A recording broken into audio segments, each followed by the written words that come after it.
iGaging's double square comes with its own little carrying case, so you can keep it in tip-top condition.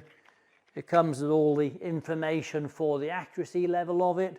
This is a little square that we use an awful lot. It's called a double square because you can move it and what you've got is a square both sides, double square.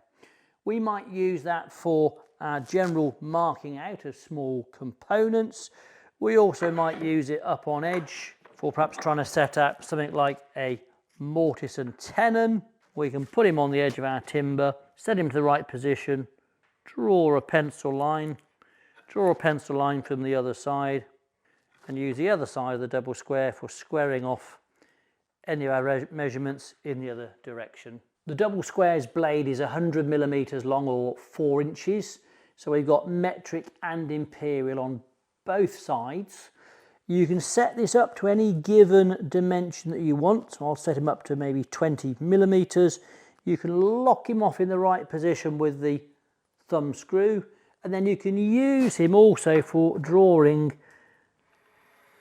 parallel lines. Not only can we use him for marking out a mortise width and also squaring the ends, but we could also use it for actually setting out or finding out how deep the mortise actually is. By pushing this down to the bottom of the mortise, I can now see that it actually is about 8 millimeters deep.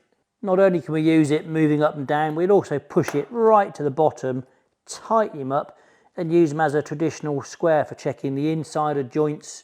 Also, we can use it for checking across the inside of your dovetails and also depth-wise of your dovetails by locking him off. Check out our full range of iGaging products on woodworkersworkshop.co.uk and also follow us on our social media channels.